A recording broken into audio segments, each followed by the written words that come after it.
Beautiful Hill, Little Vienna, Gateway to the Yeseniki. If you have the feeling that these names relate to lush greenery or the nobility of antique Viennese coaches, or that they describe a place leading to a mysterious land of mountains, forests, and pastures, then you are right on all counts. Yes, this is Šumperk.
It's understandable that the town we know today is different from the original town that developed sometime in the 13th century. In 1340, the Moravian Margrave Karl granted Šumperk mining rights, which was the greatest possible privilege for a middle-aged town. A series of further valuable concessions followed, including a mile right to protect the trade of the town's craftsmen, and the town became the center of North Moravia.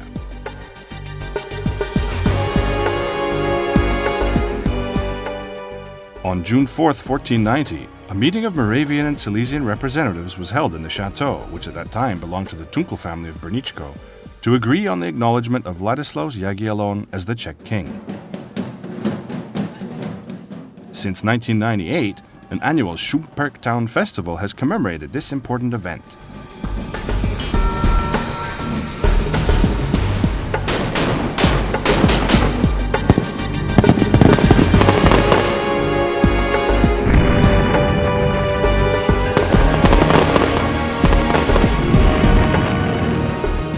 The history of Šumperk closely relates to the Moravian noble family of Žerotín.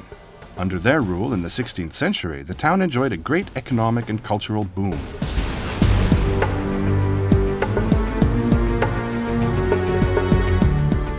The development of craftsmen's guilds, construction of town walls, and the general cultivation of the town, all this resulted in an increasing population and economic prosperity. In 1562, Šumperk bought itself out of serfdom and became a free royal town. The Šumperk coat of arms, in use to this day, was bestowed on the town by Emperor Ferdinand I.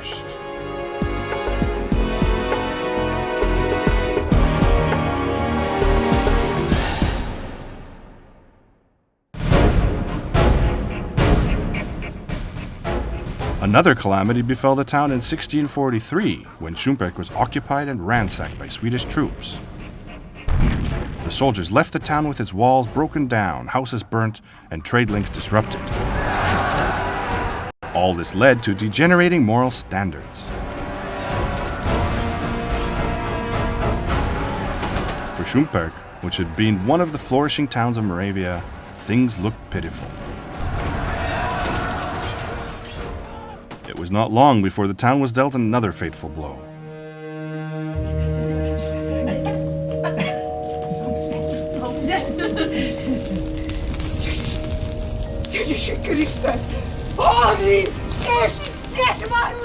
Helpless townfolk could do nothing but watch when a massive fire raged through Šumperk on May 7, 1669. It blazed for 4 days and practically destroyed the whole town and most of its suburbs.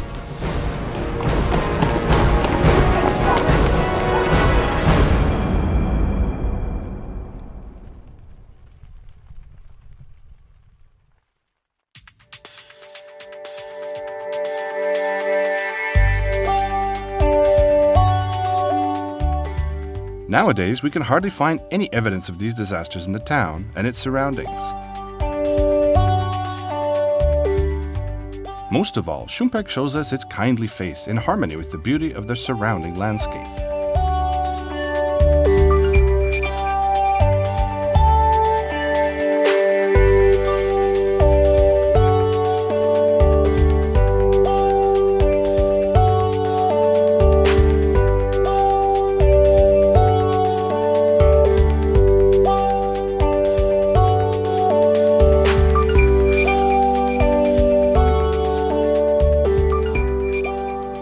It's hard for Šumperk residents to imagine that the peaceful streets of the evening have not always been a typical feature of the town, and that people could not always wake up to another trouble-free day.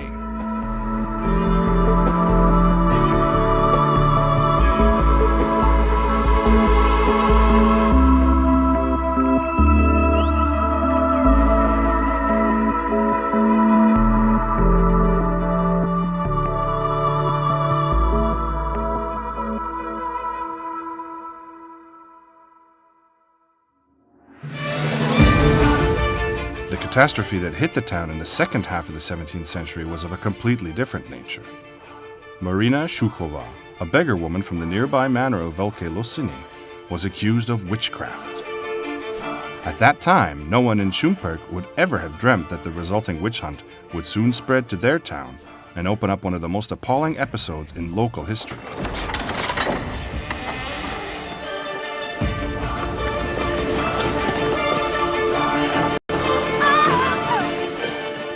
The fabricated court cases in the hands of Heinrich Franz Boblig von Edelstad focused mainly on people of property. Wealthy townsfolk and councillors soon appeared among the suspects. Even the provost of Šumperk, Christoph Lautner, was accused and after 5 years of imprisonment and torture was burnt to death in Mohelnice. The court proceedings in Šumperk brought the death of 25 innocent people.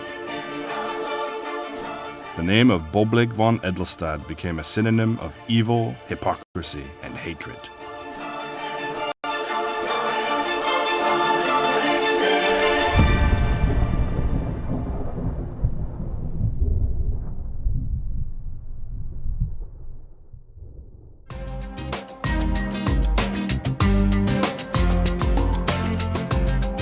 Wounds heal, and people prefer to forget about anything unpleasant and painful. Life went on, and it even seemed that only better and happier days awaited the town. At the beginning of the 18th century, Emperor Joseph I bestowed a privilege on Šumperk textile makers, allowing them to produce special materials known as union fabric and barchant.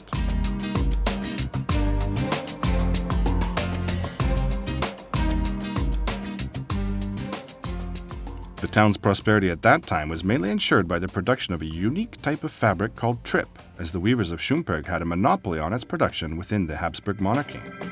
Trip also became a profitable export commodity.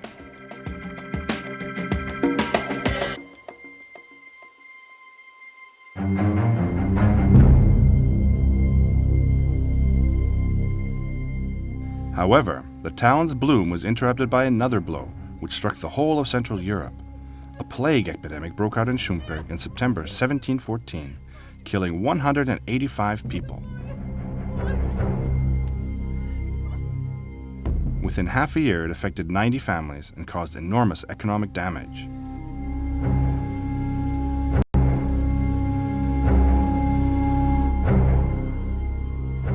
Nowadays, the only reminder of the sad times of the past is in old paintings and fading records and chronicles.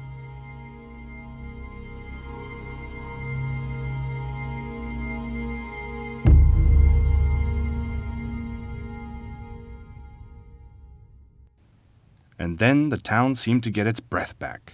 In 1785, the Klaproth Manufactory was founded and produced corduroy, Manchester velvet, and Dutchester. It was the first production plant of this type within the Habsburg monarchy. Thanks to the textile industry, the town came alive once again. Due to its rich elegance and prosperity, Šumperk was known as Little Vienna in the second half of the 19th century. Some places still evoke prominent names of that time.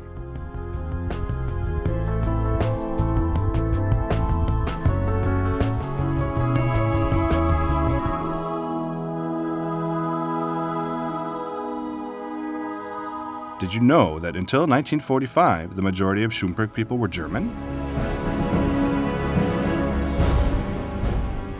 The expulsion of nearly 10,000 Germans and the arrival of approximately the same number of Czechs fundamentally changed the composition of the town's population.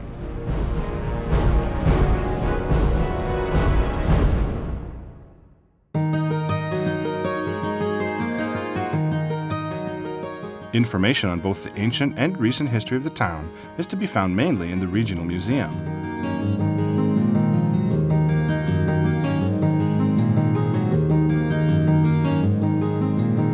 The European meeting house, known as the Geschader House, is certainly worth mentioning. The now classicist Burger building with a medieval core was originally part of the disestablished Dominican monastery. This house was also the home of the family of Heinrich Peschke, who was the last victim of the witch hunt.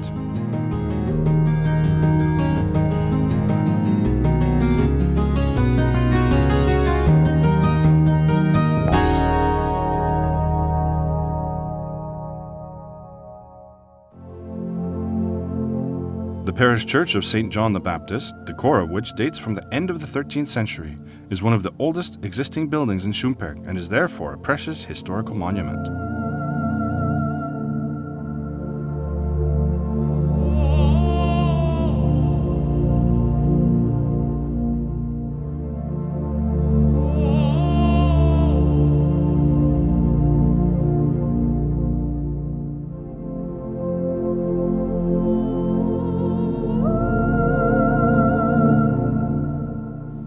Art-loving residents and visitors to Šumperk can choose from several places of interest.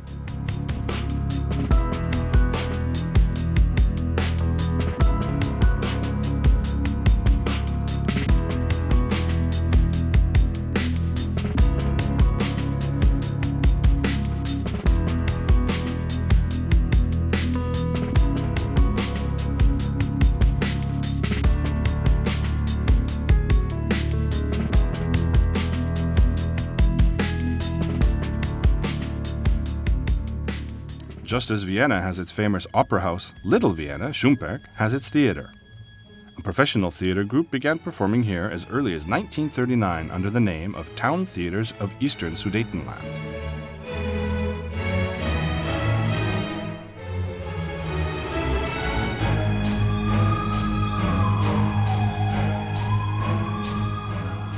After a fire in 1994, when almost the entire building was destroyed, large-scale reconstruction followed. The theater reopened for the public in the year 2000.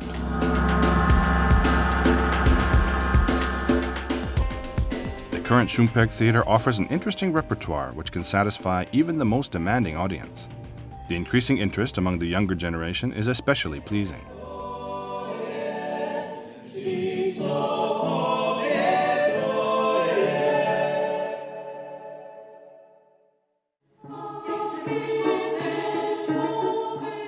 The Šumperk Motili Choir is one of the essential features of the town's cultural scene. They have been representing the town for several decades, and during that time, they have achieved great acclaim, both at home and abroad.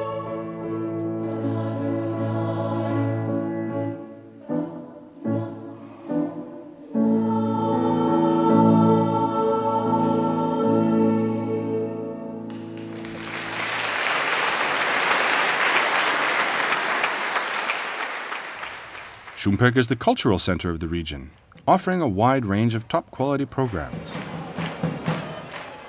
The International Folklore Festival is undoubtedly one of these.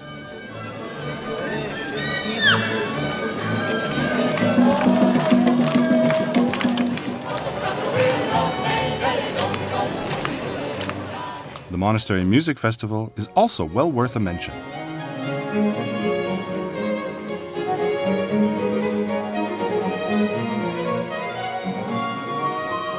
The Blues Alive Festival represents the highest European quality in this musical genre.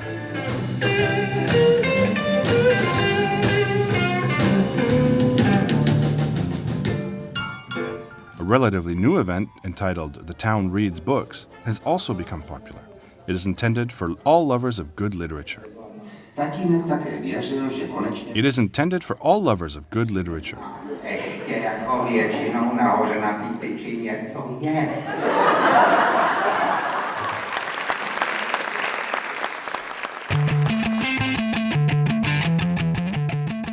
Šumperk does not only cater to people who like to relax, but also to those who live for physical activity and sport.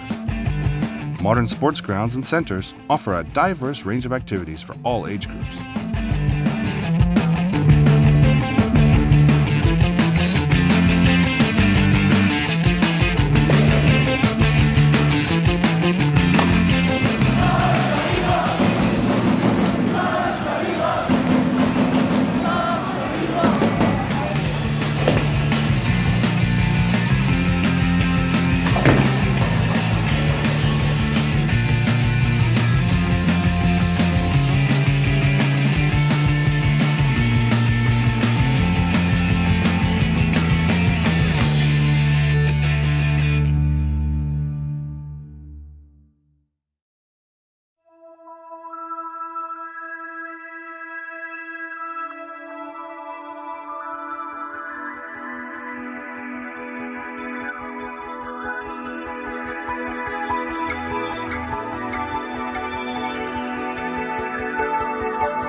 Beautiful hill, Little Vienna, gateway to the Jeseniki. Yes, this is Šumperk.